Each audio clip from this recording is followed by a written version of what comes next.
이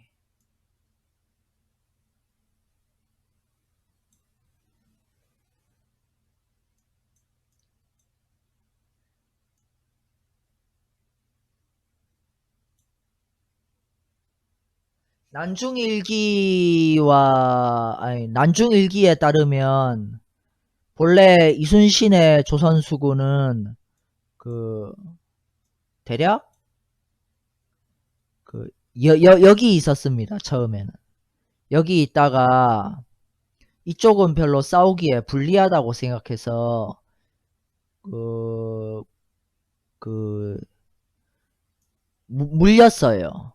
그래서 여기가 전라우수영인데 이쪽이 전라우수영이죠. 일단 정확한 건 아니지. 여기가 전라우수영이지. 그래서 이순신의 수군 12척 판옥선은 여기를 통과해가지고 이게 명량해협인데 여기를 통과해서 잘 보이나? 잠깐만요.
잠깐만요.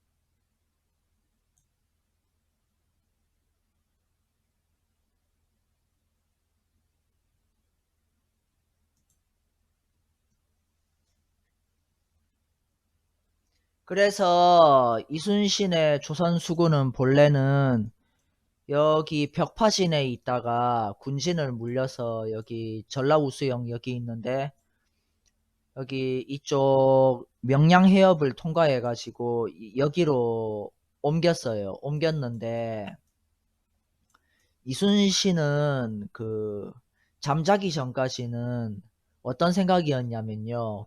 군사들한테 연설할 때에도 한 말이지만 살고자 하면 죽고 죽고자 하면 산다 해가지고 그냥 싸우다가 뒤질 생각이었어요. 거의.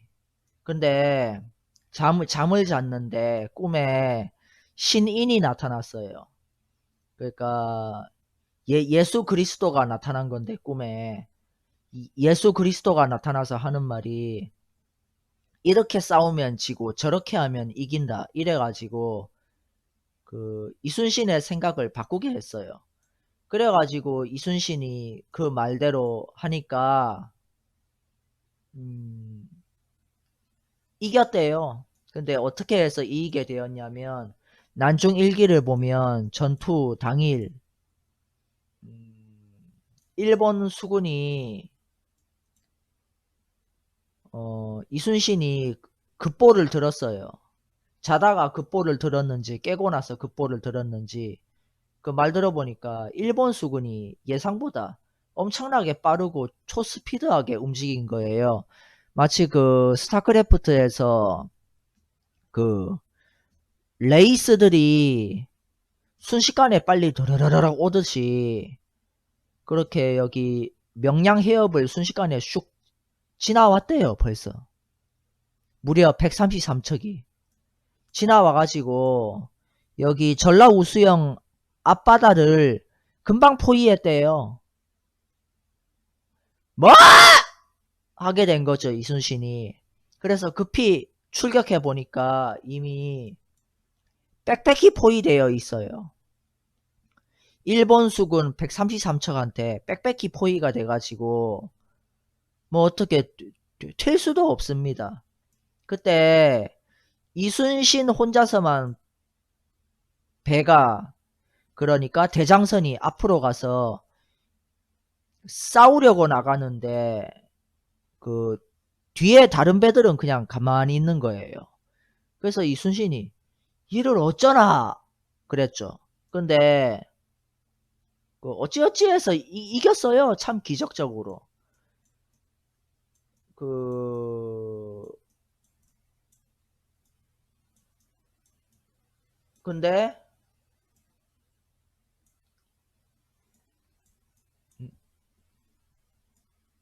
근데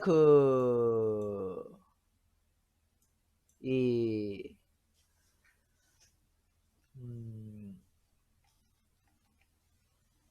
자, 그럼 여기서 지금 요 지형으로 보면은 그게 어떻게 싸워서 이겼는지 이해가 안 되거든요. 아니, 여기서 일본 수군이 포위를 했어요. 근데 그 상태에서 어떻게 이겨? 133척 대 12척. 그거 어떻게 이겨? 일단은 포위된 상태로 싸웠다. 그거를 옛날 어른들은 그걸 이해를 못 해가지고 불멸의 이순신 사극 같은 경우에는 어떻게 구성했냐면요. 이순신이 여기서 철새를 걸었대요. 그래서 일본 수군 133척이 존나 몰려오다가 철새에 걸려가지고 득득득 해가지고 존나 뭐 그물에 걸리는 물고기 같이 돼버린 거예요. 근데 그 중에서 일부가 철새에 걸리지 않고 한 30척 정도가 잘도 나와가지고 여기서 싸웠대요. 여기서 싸웠는데 그때 일본 수군 대장이 그때 가토 요시아키, 도도 다카도라, 와키자카 야스하루 이렇게 있었는데 그 중에 와키자카 야스하루가 머리를 굴려가지고, 아니 참 말도 안 되는 게, 일단은 말도 안 될 법 하지는 않은 게, 여기 보면 지금은 좀 뭐 간척 사업 이런 걸로 인해서 좀 여기는 논밭이 되었잖아요. 근데 옛날에는 바다였다고 치면 와키자카 야스하루가 이쪽으로 배들을 보내가지고 이렇게 뒤에서 포위를 했대요. 또 뒤에서 포위를 했는데 불멸의 이순신 사극에서는 133척에게 포위당했다는 걸 그런 식으로 했거든요. 근데 일단은 난중일기에는 철새를 걸었다는 말이 없어요. 뭐 그거는 중요한 군사 기밀이라서 이순신이 적지 않았을 수도 있지만은, 일단은 뭐 난중일기에 적혀 있지 않으니까 좀 철새설은 좀. 근데 철새설은 어떻게 해서 나오게 됐냐면 그 당시 조선 수군 장군들 중에 김억추가 있었어요. 광양현감인가 김억추가 있었는데 김억추가 나중에 시호가 현무공이라고 그런 시호가 붙어졌는데, 실제 명량해전 그 당시에 김억추는 싸우지 않고 뒤에 빠져 있었는데 나중에 그 전황이 유리하게 바뀌어 가는 것 같으니까 슬그머니 참전해가지고 막 그 같이 싸웠어요. 근데 일단 그 김억추도 지는 지대로 기록을 남겼어요. 그래서 김억추 가문이 전하기로는 김억추가 그 명량해전 때 막 그 갈고리하고 철쇠 이런 거를 던져서 일본 배들을 부쉈대요. 김억추가 존나 힘이 셌대요. 존나. 그래서 오늘날 사학자들은 그냥 그거를 그냥 존나 과장 뻥튀기 했네. 그냥 그러고 무시하려고 하는데 일단 그 철새설을 중심으로 연구를 하는 사람들은 그거는 그 이거는 그 철쇠 그러니까 그 갈고리하고 철퇴 그러니까 그거를 그러니까 이게 그 기록을 보면 좀 한자를 어떻게 읽냐에 따라서 그 철새를 사용했다. 그렇게도 볼 수 있거든요. 이게 좀 과장이 들어가 있긴 하지만 그 철새를 전술에 사용했다는 증거다. 이러는데 근데 꼭 그렇게 보기도 힘든 게 그 프로이스 일본사에 보면 그 조선 수군이 평소 이 프로이스 일본사는 명량해전이 일어나기 전에 적힌 거라서 뭐 명량해전에 관련된 기록은 없지만 거기 보면 조선 수군이 그 철쇠하고 갈고리 이런 거를 집어 던져서 일본 배를 딱 걸어서 일본 배가 도망치지 못하게 하는 상태에서 막 대포를 뻥뻥 쏘고 화살을 핑핑 쏴가지고 일본 배 안에 타고 있는 일본 군들을 막 죽였대요. 그러니까 그 일본 배는 그냥 배가 아니고 일본 군함인데 아마 그 안택선 그러니까 아타케 분해나 세키 분해일 것인데 하여튼 그렇게 막 용맹하게 싸웠대요. 존나. 그 조선수군 특징이 육지에 내려서 싸우면 존나 약한데 바다에서는 무슨 해적 수준을 방불할 정도로 존나 잘 싸웠대요. 그 보통 그 불멸의 이순신 사옥에서는 막 바다에서도 막 조선 수군들이 존나 겁쟁이처럼 나와서 막 일본군이 그 도선하는 전술을 쓰기 전에 그 대포로 깔아앉혀야 된다 이래가지고 막 일본 군함들이 몰려오는데 그거를 막 대포로 쏴서 깔아앉혀야 된다 이러는데 실제 기록에는 당파했다고 나오거든요. 그 당파라는 게 오늘날 사학자들은 그걸 뭐라 말하냐면은 조선 수군이 해상에서 노를 쏴쏴 저어가면서 일본 군함이 보이면 야호 일본 군함이다 하고 발견했다 하면서 바로 가가지고 대포 뻥뻥 쏘고 불화살 핑핑 쏘고 이래가지고 막 깔아앉혔대요. 오지마 오지마 오지마 하면서 막 대포를 급하게 쏴가지고 깔아앉히는 게 아니고 일본 배 어딨나? 저기 있네? 아야 저 새끼들 잡자 해가지고 막 몰려가서 펑펑펑 쏘고 굉장히 전투적이었던 것처럼 나옵니다. 기록들에. 그래서 뭐 불멸의 이순신 사옥에서 막 조선 수군을 존나 겁쟁이처럼 묘사하는데 그건 잘못된 거고 하여튼 얘기하다 보니까 그 본래 하던 얘기가 뭐였더라? 하여튼 간에 하여튼 그 철쇠하고 갈고리를 던져서 일본 배가 도망치지 못하게 하는 상태에서 펑펑 대포를 쏘고 불화살을 쏘고 승자총통을 빙빙 쏘고 신기전 화살을 부르르르 쏘고 비격진철레를 던지고 완전 뭐 사용할 수 있는 무기는 다 동원하고 막 쇠뇌 그 다연발로 발사되는 쇠뇌를 핑핑핑 쏘고 이래가지고 그냥 뭐 그 일본 군함 안에 타고 있는 그 일본 군인들은 막 학살을 했대요. 학살. 근데 그 뭐야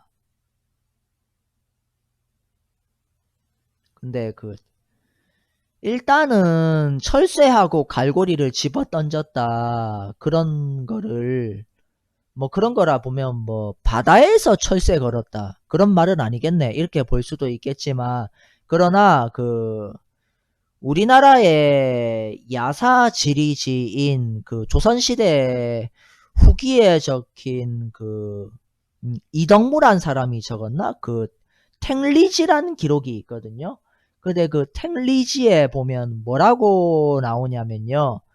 탱리지에 보면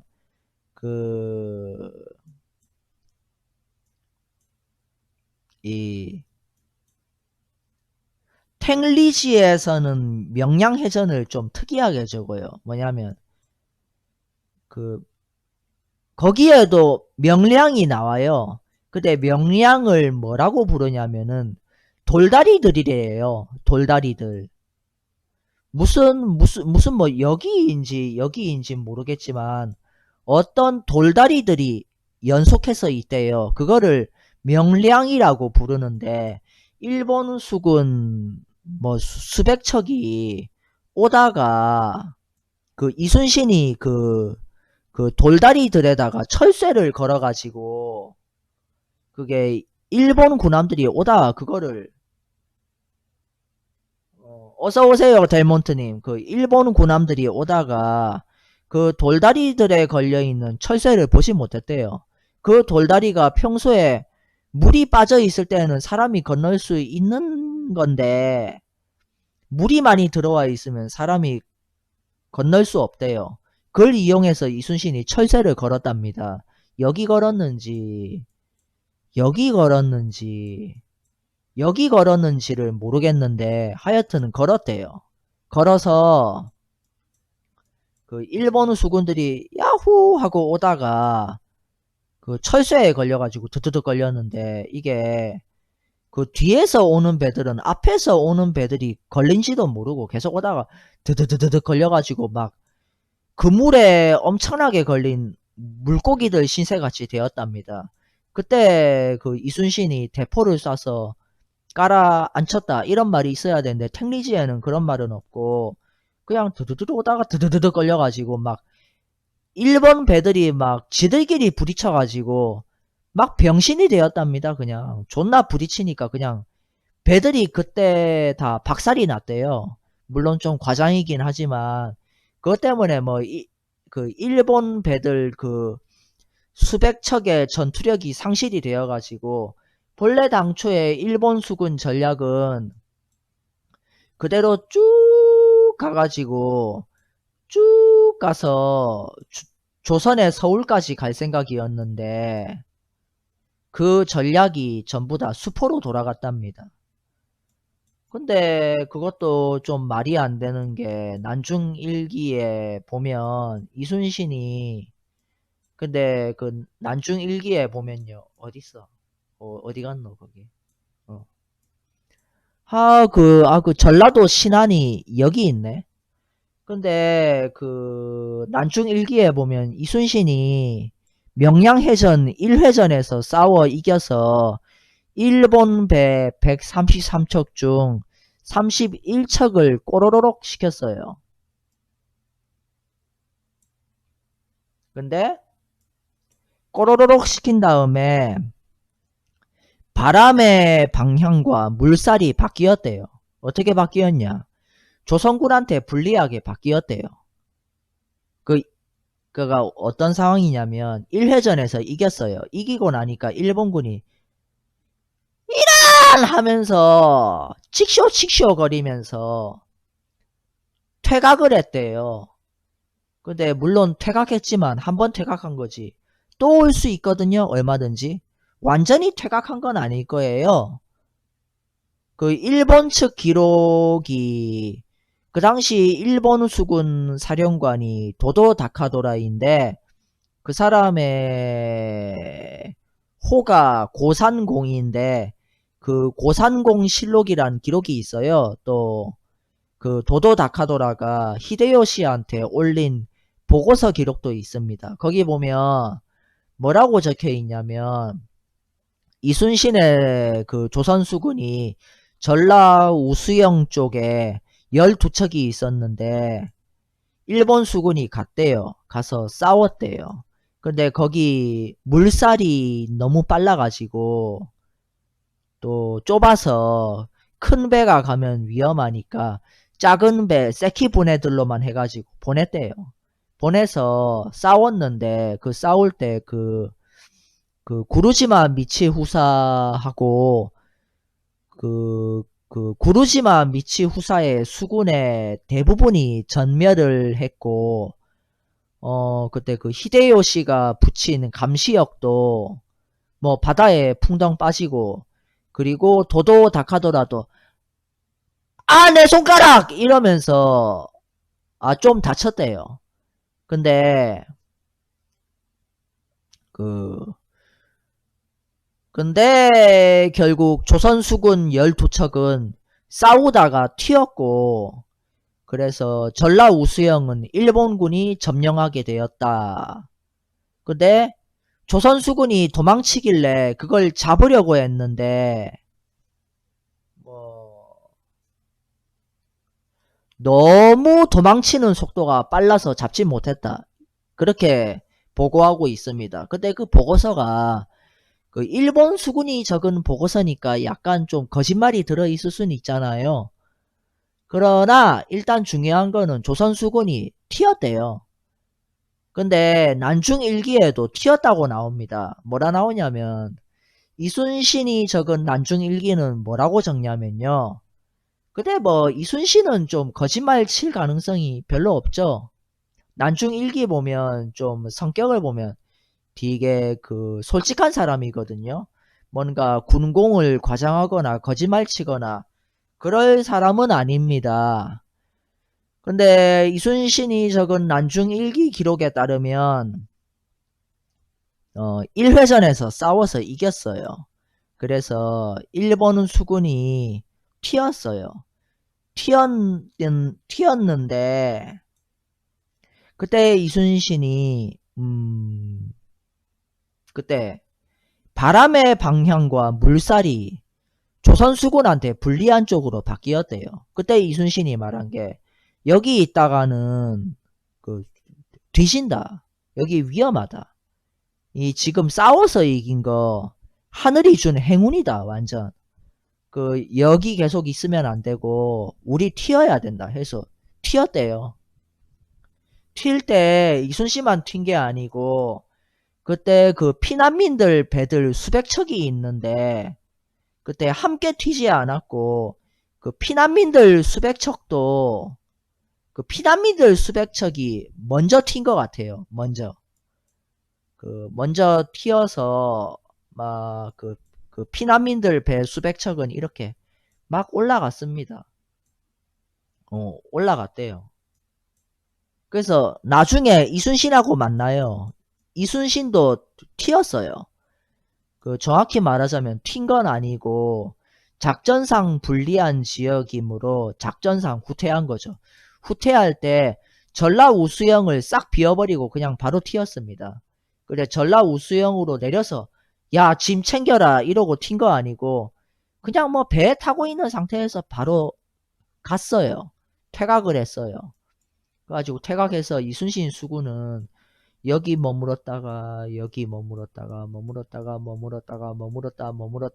이러다가 근데 거기 난중일기에 적힌 기록을 보면 그 가고 있는데 그 정확히 지명이 어딘지 제가 기억이 안 나는데 그 일본 수군이 대략 이쯤에 와가지고 막 아니지 일본 수군이 아니고 일본 육군이 여기에 와서 막 그 방화, 학살, 약탈 벌이고 있는 거를 이순신이 배에서 보면서 통분스럽다 그랬다는 게 난중일기에 나와요. 근데 뭐 어찌할 수 있나요? 뭐 그 상륙해서 싸우고 싶어도 그 조선 수군은 신기하게 육지에만 내리면 오합지졸이 되어버리거든요. 그래서 뭐 튀다가 다시 돌아왔습니다.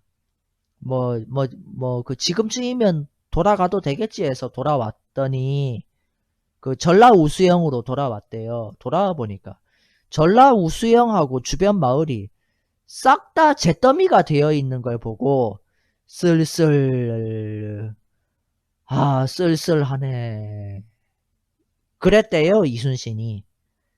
그래서 그 전라우수영을 일본군이 그 일본 수군이 점령을 해서 싹 다 불바다로 만들어 버렸다는 걸 알 수 있습니다. 그 그때 이 좀 눈치가 빠르지 않은 사람들은 어서 빨리 튀었어야 했는데 여기 살던 여긴가? 여긴가? 그 어떤 조선인들은 재빨리 튀지를 못하고 있다가 일본군한테 그 잡힌 사람들이 있어요. 그런 사람들 중에 하나가 강항인데 그, 그 선비예요. 양반인데 그 강항이 한자를 엄청 잘해요. 그래서 일본군이 니 한자 잘하네. 어딘가 요긴하게 쓸 데가 있겠군 해서 데려갔대요. 그 당시 일본군의 스타일이 쓸모없는 그 쓸모없는 전라도 사람들은 다 코를 잘랐어요. 죽여버리거나 아니면은 그 살아있는 상태로 코를 잘랐는데 그 당시 히데요시가 명령을 했거든요. 아마도 전라도에 한정해서만 그랬던 것 같은데 아닐 수도 있지만 그 코를 베래요. 코를 잘라오래요. 코를 잘라오랍니다. 죽이고 나서 코를 자르라는 말도 아니고 코를 잘라오래요. 왜 히데요시가 왜 그랬냐? 그 나고야가 어디지? 오사카는 여기인데 나고야가 어디있더라? 그 당시 히데요시가 나고야에 있었나 오사카에 있었나? 나고야는 여기네요. 하여튼 간에 나고야 혹은 오사카에 있었던 히데요시는 그 정유재란 당시죠. 그때가 일본 장군들이 제대로 싸우고는 있나 의심스러워서 또 조선인들에게 공포감을 심어주기 위해서 특히 이 전라도가 이 정유재란 전인 임진왜란 당시에 그런 어떤 전황이 틀어지게 만드는 주 원인이라서 전라도인들의 코를 베라고 명령을 했습니다. 그래서 그 당시 일본 장군들이 코 영수증을 작성했어요. 그게 무슨 소리냐 도대체 영수증? 이게 무슨 소리여 싶은데 그 코를 자르면은 코의 개수를 파악하고 그거를 히데요시가 보낸 사람한테 인계합니다. 그럼 그때 영수증을 줘요. 그 히데요시가 보낸 사람이 장군들한테 영수증을 줍니다. 뭐 그랬대요. 그래서 그 당시 일본 장군들은 조선 여자들은 잡으면은 코를 자르지 않고 질질 끌고 가서 노예로 팔아버렸습니다. 그 포르투갈에서 온 그 예수회 상인 배들의 노예로 팔아버렸고, 뭐, 한자 잘하는 선비, 도자기 잘 만드는 도공, 뭐, 금속 활자를 만들 수 있는 기술자, 이런 거는, 딱 잡아서 혹은 데려와가지고, 일본으로 데리고 갔어요. 데리고 갔고, 자발적으로 데리고 갔는지 아니면 질질 끌고 갔는지, 그거는 뭐, 기록마다 다르게 적습니다. 질질 끌려갔다는 말도 있고, 스스로 자진해서, 나 탈조선 하고 싶어요. 왜 그러니까, 그거는요, 이 조선에 있으면 평생 도공으로 살아야 합니다. 평생 기술자로 살아야 해요. 그러면 배 타라 됐으네. 그래가지고 배 탔대요. 곡성이 여기에 있네. 그래서 하여튼 그 그래서 하여튼 그 강항이 그 조선포로 강항이 적은 그 간량록이란 기록에 보면 그 당시 강항이 그 얘기를 들었어요. 그, 그, 되게 아는 사람이 있거든요. 그 잡혀 끌려가기 전에 그 정부 관리한테서 얘기를 들었어요. 정확한 정보를 들었는데 그게 무슨 거냐.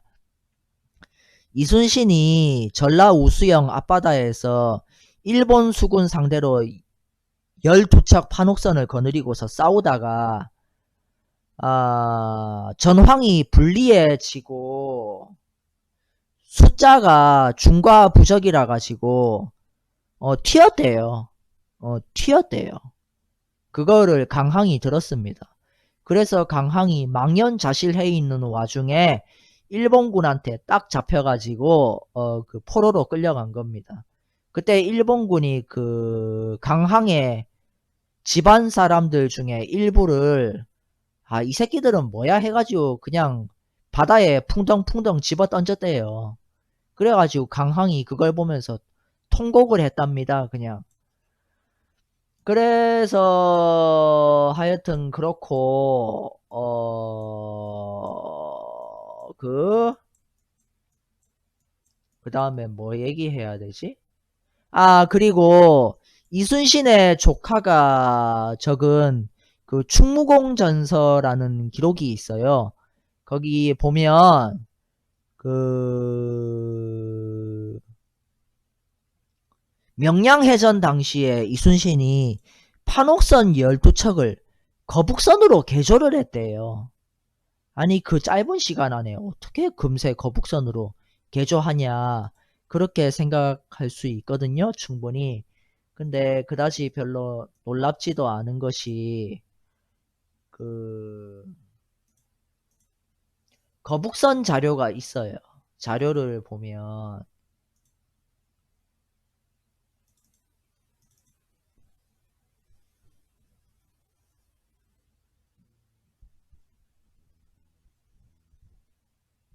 그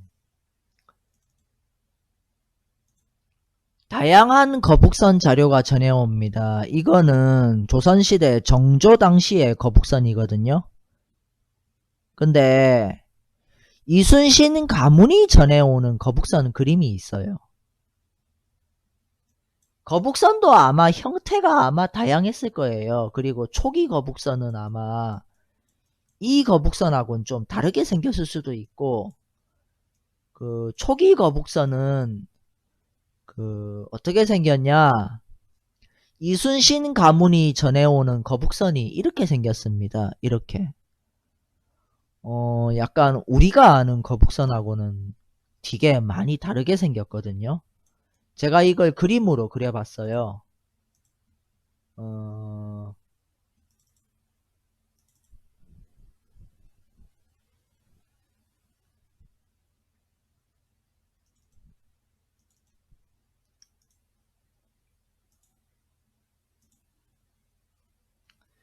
이게 여기가 뻥 뚫려 있는진 모르겠는데 하여튼 거북선이 이렇게 그러니까 이게 뭐냐면은 일단 판옥선 위에다가 그 판잣집을 지어요. 그리고 그 판옥선 위에 판옥은 더 솟아나오게 만들고 여기 보면 이건 뭐냐면은 돛이 이게 돛대를 접었다 아니 내렸다가 올렸다가 내렸다가 올렸다가 하는 그거인데 이거는 이렇게 노출이 되어 있고 이렇게 판잣집이 이렇게 있으면 판잣집에다가 그 철판들을 까는 거예요. 얇은 철판들을 깔고 거기다가 못을 딱딱딱딱 해요. 그리고 이 앞쪽에는 그 용대가리가 이렇게 딱 있는 거예요. 그 뭐 요런 식으로 보면 뭐 용대가리가 들어갔다 나왔다가 하는 형태는 아닌 것 같고, 용대가리는 그대로 그냥 계속 붙어 있는데, 여기에 그 대포가 있어가지고 뻥뻥 쏘고 그런 거고, 그 이쪽은 뚫려 있는지 안 뚫려 있는지 그걸 모르겠네요. 그림이 좀 너무 대충 그려가지고 어, 이상하게 왜 자기들의 그런 어떤 그림 기록을 상세히 안 남기나. 일본은 상세히 남기는데 그게 유교 나라의 한계인 것 같습니다. 하여튼 이렇게 뭐 거북선이 요런 형태라면 뭐 그 판옥선 12척을 뭐 요런 모습으로 개조하는 건 뭐 금방 되겠죠. 뭐 그렇게 어려운 일도 아니겠죠. 근데 저는 여기서 좀 더 상상의 폭을 넓혀 봤어요. 내부 구조는 저런데 내부 구조가 저런 상태에서 또 위에다가 덮은 게 아닌가. 이래가지고 요렇게 생기지 않았나. 전 또 이렇게 상상해 봅니다. 그래서 이 거북선이 이게 정조 당시에, 조선시대 정조 당시에 거북선은 이 위에 덮개를 완전 덮어서 밀봉해버린 모습만 전해오고, 안에 있는 내부가 어떻게 생겼는지는 군사 기밀이라서 전해오지 않았는데, 이순신 가문은 그런 군사 기밀을 잘 알고 있으니까 이순신 가문에선 뭐 그림을 비교적 제대로 전해왔다? 그러니까 내부 구조를 전했다? 그렇게 볼 수 있지 않을까 싶은 생각이, 그렇고, 하여튼 그런데,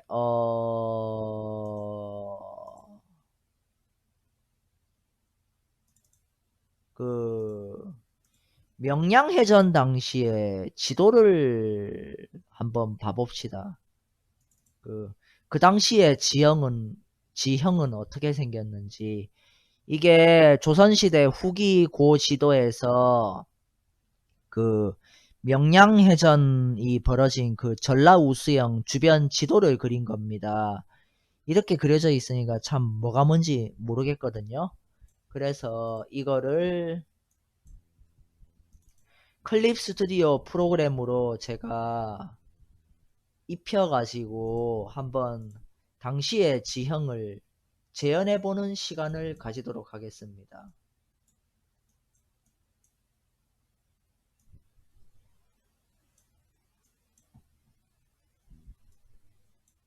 이거를 돌려야 되는데 어떻게 돌리지? 아, 이렇게 돌리면 되네. 자,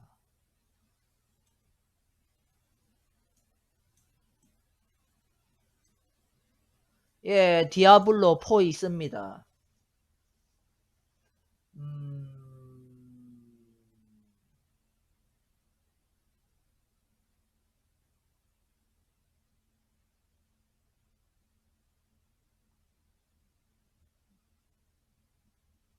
아, 그래요? 예, 알겠습니다. 그 음악을 들으면은 제가 집중이 안 돼요.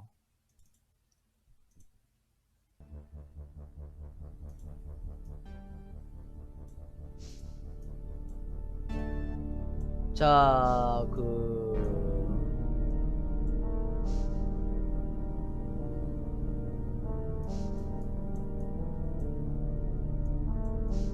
어딨어?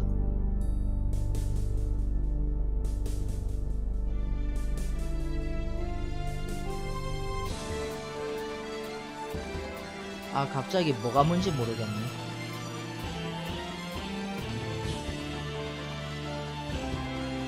자, 이렇게 해서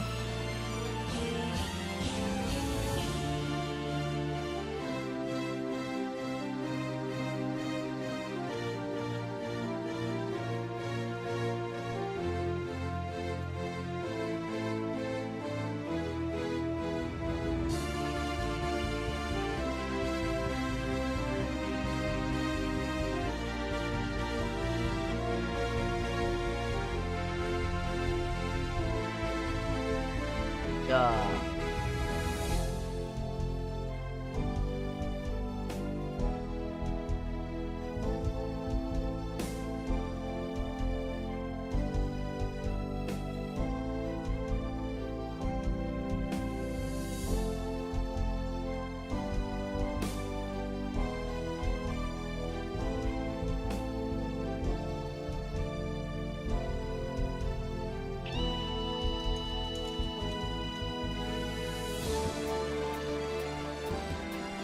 자, 지도를 한번 볼까요? 자, 그,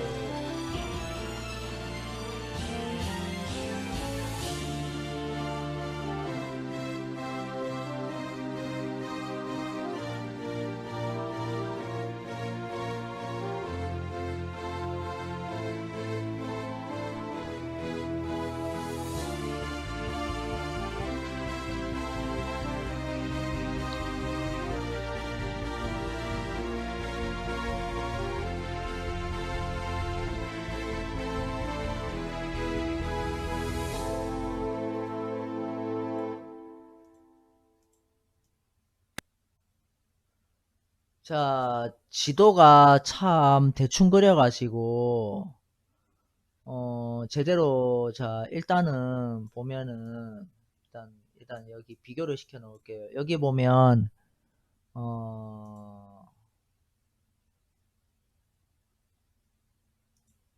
음악이 반복 재생이 돼야지. 자.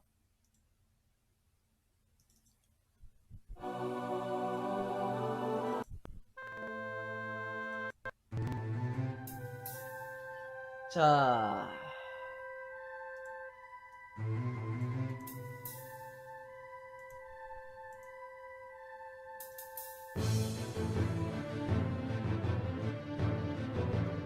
자.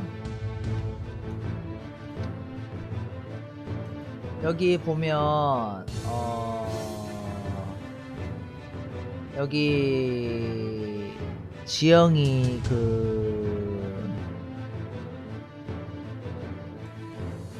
자,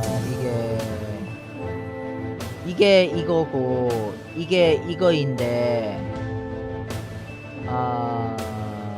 지금 이렇게 지금 여기가 지금 보시면요, 여기 그냥 보여주면서 얘기해야겠네. 지금 여기 보면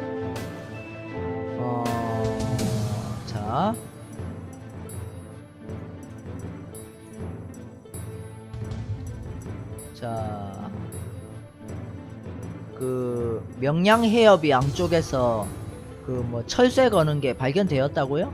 자, 여기 보면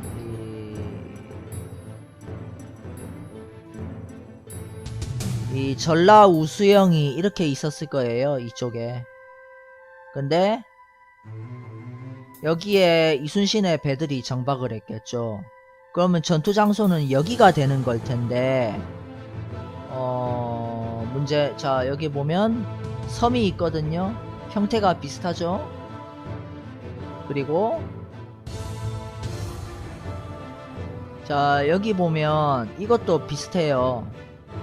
이렇게 비슷하거든요. 이렇게 비슷해요. 근데 여기 보면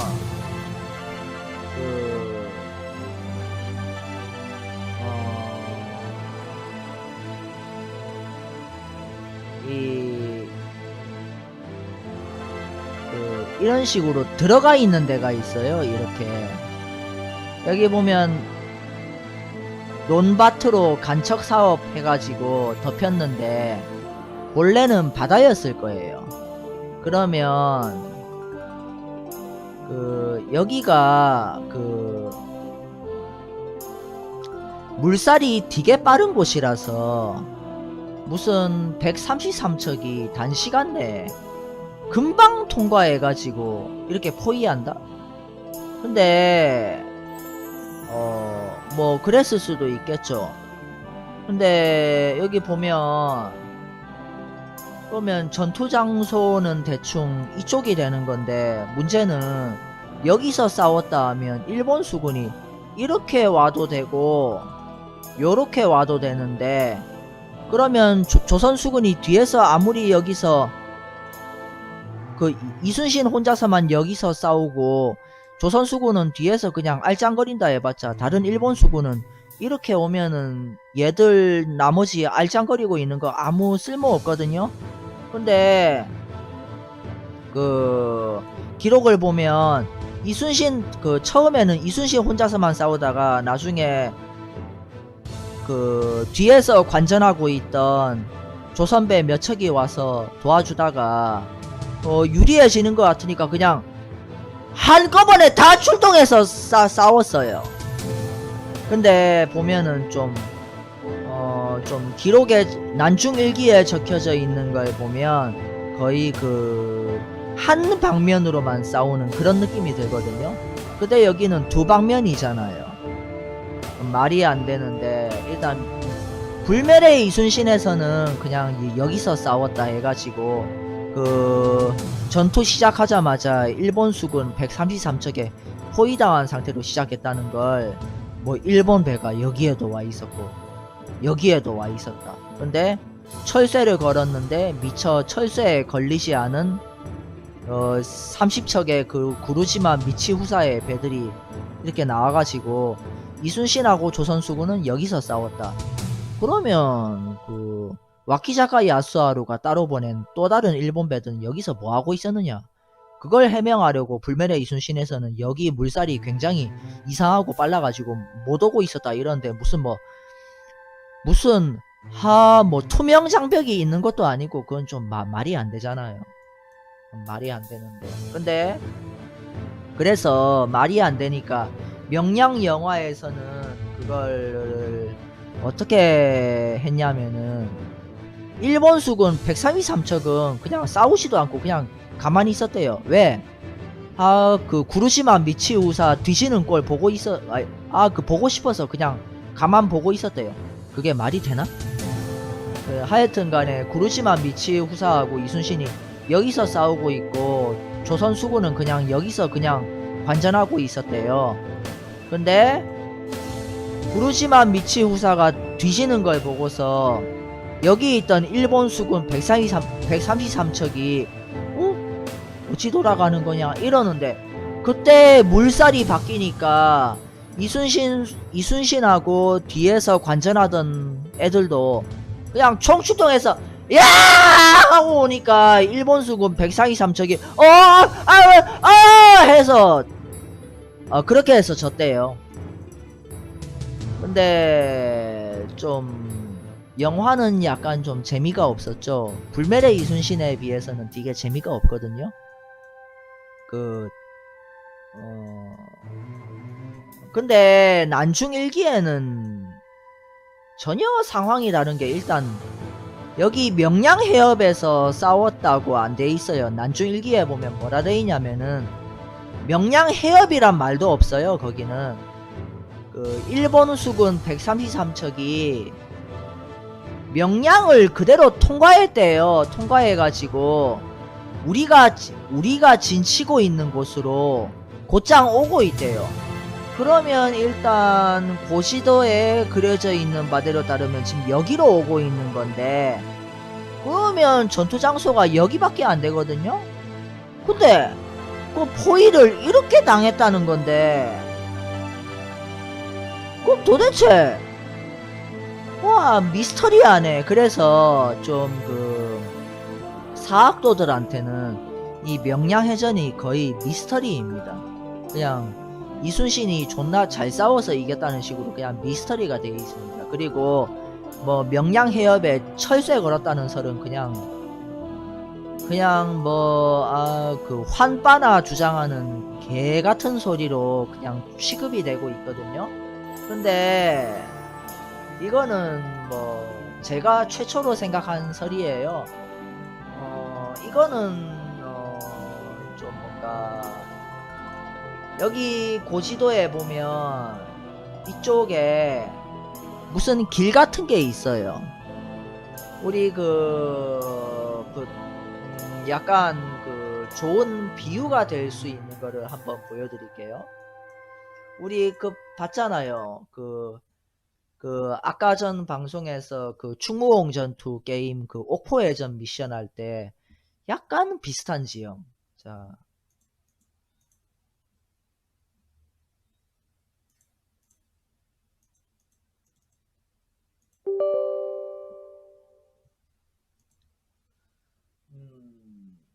일단은 뭐 I feel joyful now.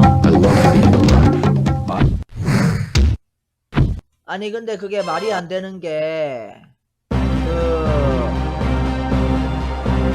조선 수군은 12척밖에 안 되잖아요. 근데 부르시마 미치우사가 이순신의 수급을 차지하는 거를 뒤에서 가만 보고 있었다고요? 득달같이 개나 소나 달려들어서 내가 이순신 목을 뺄 거야.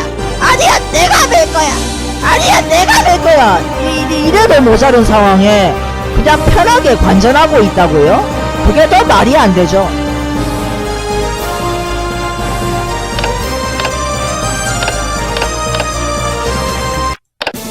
자 보시면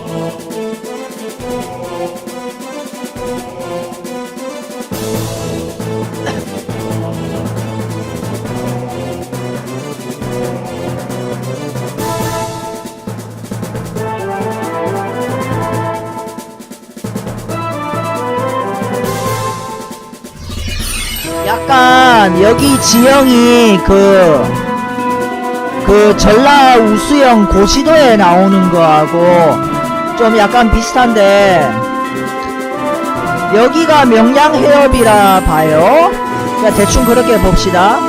그럼 여기가 전라 우수영인데 여기 보면 쑥 들어가 있는 데가 있어요.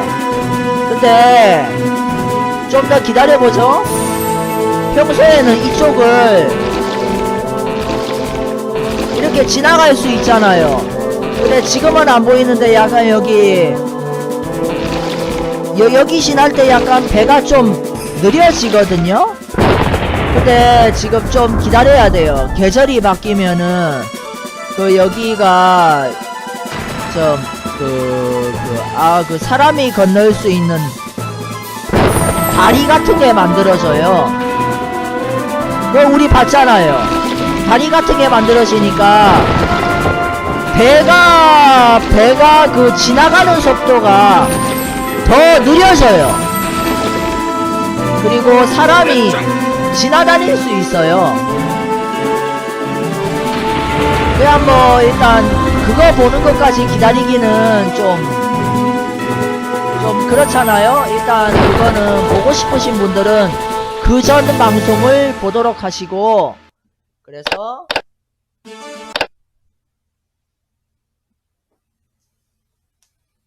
그래가지고 자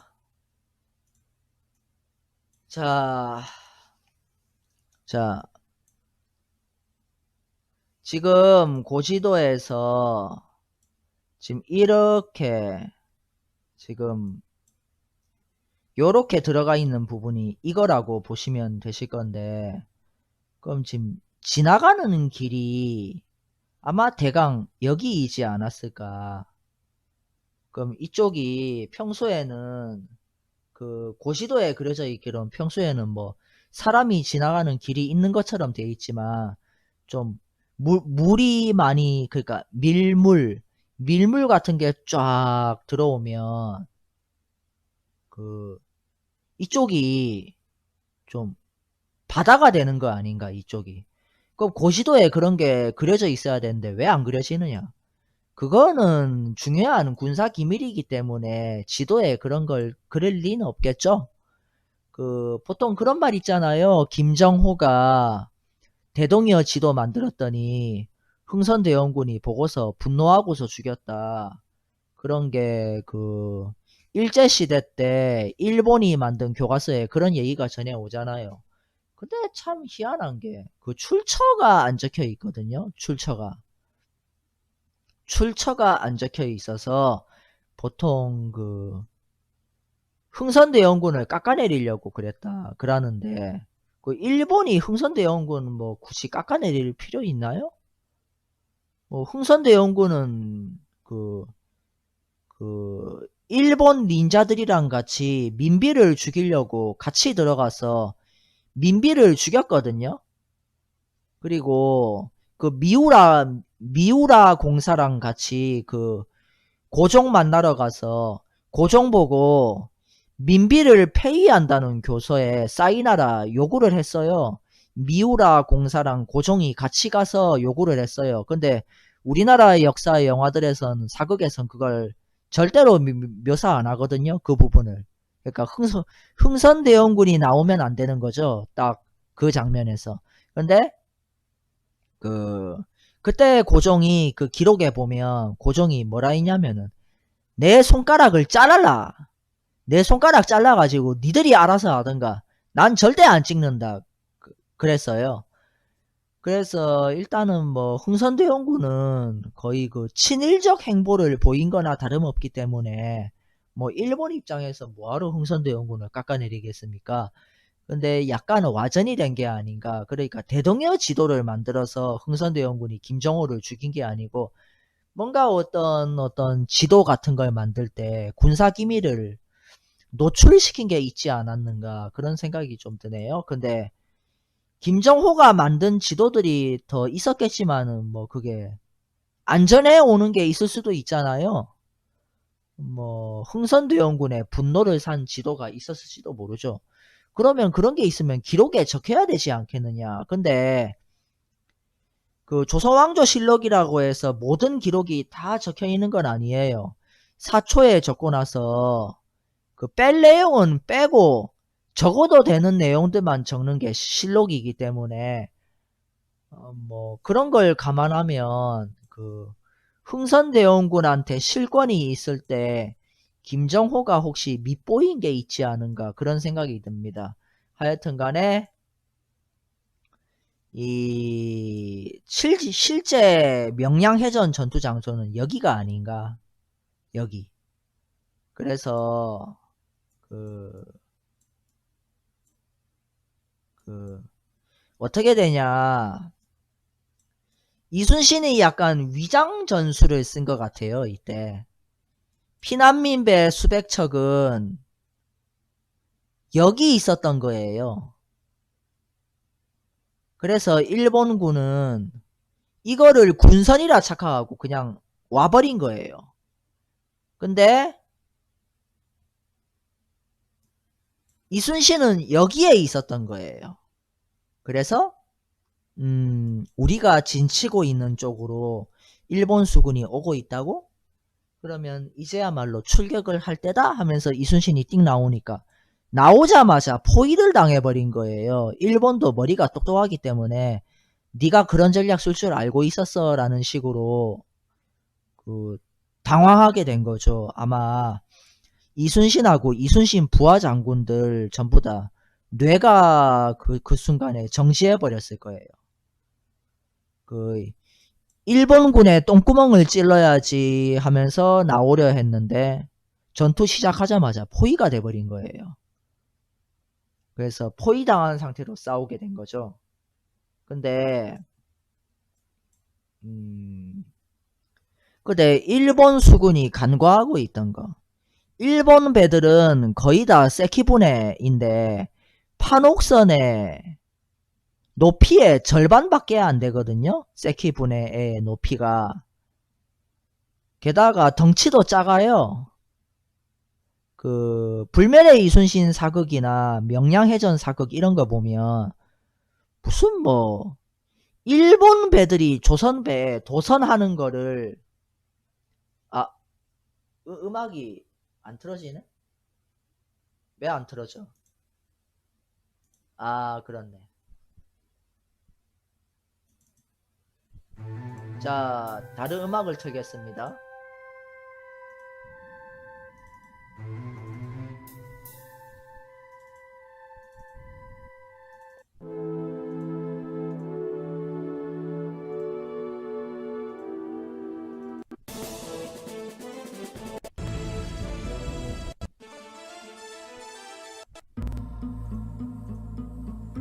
그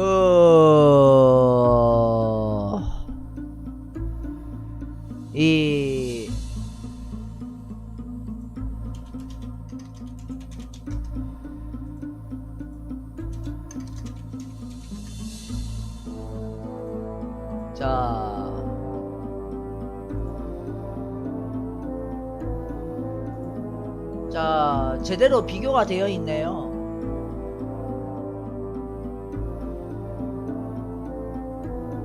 이게 판옥선인데 세키분해가 이거밖에 안 돼요.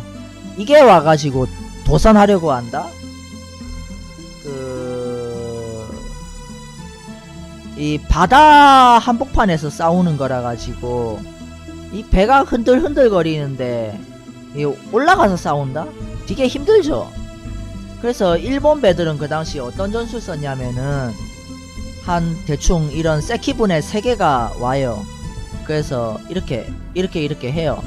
이렇게 해가지고 갈고리를 딱 걸어요.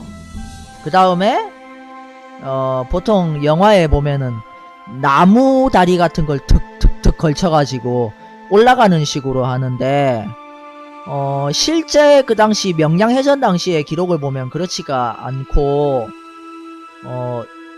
그 일본 수군들이 이렇게 줄을 타고 올라왔대요. 줄이 이렇게 있으면은 줄을 타고 끙끙하면서 올라오는 거예요. 그러면 그 위에 있는 조선수군들은 뭐라고 있냐, 막 나무 긴 막대기 같은 걸로 막 존나 퍽퍽 치고 이러면서 어떻게든 올라오지 못하게 막 바다 위에서의 공성전을 했답니다. 그 조선왕조 실록인가 그런데 보면 조선의 신하들은 판옥선을 바다 위에 굳건한 드높은 성이라 비유할 정도로 그 판옥선의 높이와 크기가 굉장했습니다. 그래서 일본 배들이 판옥선에 도선한다는 거는 굉장히 힘든 거예요. 그래서 세키분의 3개가 몰려오는 것만으로는 안 되고 그 안택선, 요런 그 안택선이 함께 와줘서 같이 싸워줘야 합니다. 근데 일본 배들은 그 당시 대포가 없어요. 왜 없냐? 대포를 제조할 수 있는 능력이 없고, 또 일본 배는 대포를 쏘면은 좀 배가 많이 흔들려서 좀 배가 좀 취약해요. 좀 조선의 천자총통 같은 대포는 굉장히 세거든요. 세서 좀 이 일본 배가 좀 내구성이 그렇게 단단하지 않아가지고 장착 안한, 그러니까 조선의 대포조차도 그런 이유로 장착 안 한 것도 있을 수가 있고, 또 일본은 그런 전투 스타일에는 익숙하지 않아서 안 했을 수도 있습니다.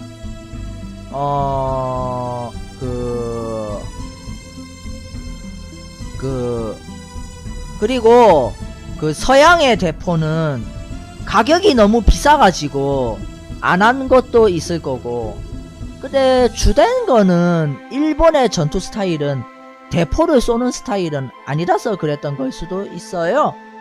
하여튼 간에 근데 하여튼 판옥선은 너무나 높고 견고하고 대포까지 장착되어 있기 때문에 세키분의 3개와 안택선이 몰려와도 판옥선 하나를 함락시키기가 그럴락말락 일 정도였습니다.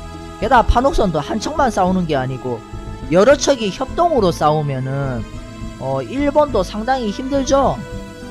게다가 전투 장소가 이랬다면 지금 이순신의 배가 이렇게 와서 여기서 싸우고 있고 일본 수군 133척이 이렇게 있다면은 지금 이런 상황이거든요. 그러니까 약간 앞에서 싸우고 있으면은 뒤에 있는 일본 배들은 그냥 지켜보고 있어야 하는 거죠.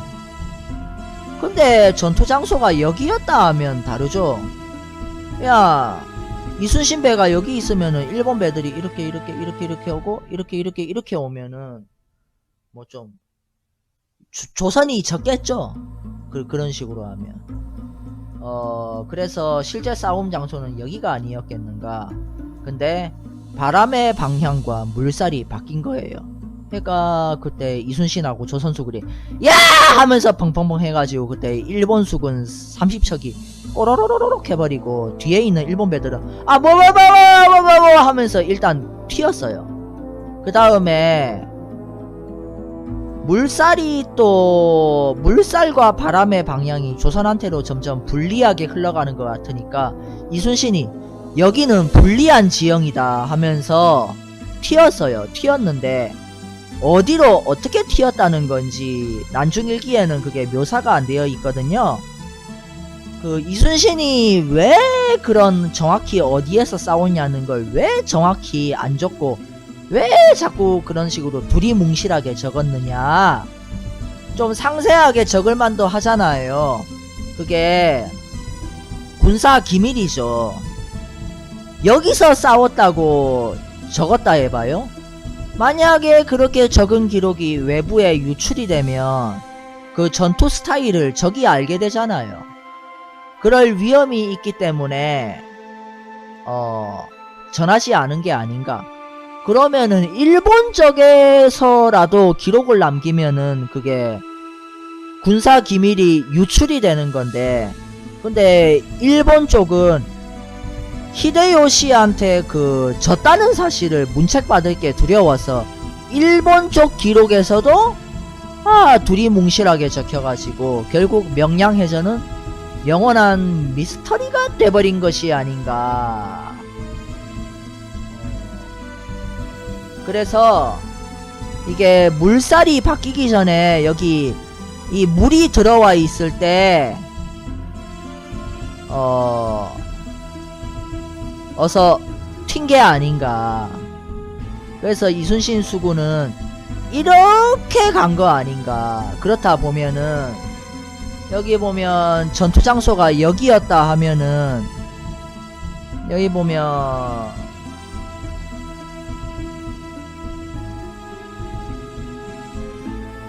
자 뭐 이렇게 빠져나갔겠죠? 이렇게 빠져나가서 뭐 잘 갔겠죠? 그러면 일단은 요렇게 봐도 일단 난중일기에는 철쇠를 걸었다는 말은 없어요. 근데 철쇠를 걸어서 싸웠다는 것도 군사 기밀에 해당되면 당연히 적지 않겠죠. 근데 탱리시에는 명량해전에서 철쇠를 썼다는 게 전해 와요. 물론 야사이긴 하지만 야사라고 해서 무시하면 안 되죠. 철쇠를 걸었다면 어디에 걸었겠는가? 아마도 여기에 걸지 않았겠는가? 그러면 철쇠를 걸 때 제때에 잡아당겨야 되잖아요. 그럼 제때에 잡아당겨야 되는데 미처 걸리지 않은 애들이 이렇게 나온 거죠. 그래서 나왔다면 한 전투 장소는 이쯤이 되지 않겠는가? 이러면은 뭐 더 승산을 높이겠죠? 예, 네네, 예. 자, 그래서 그걸 재연을 하는 시간을 가져보도록 하겠습니다.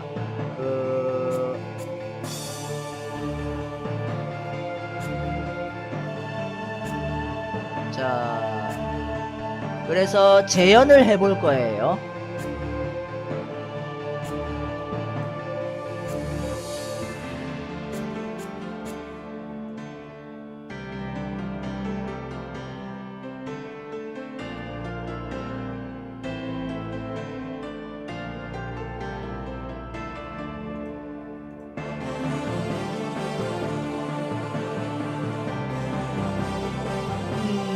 예. 자, 해서 재연을 해볼 것인데, 이 전라우수영 고지도를 보면서 재연을 할 거거든요. 그래서,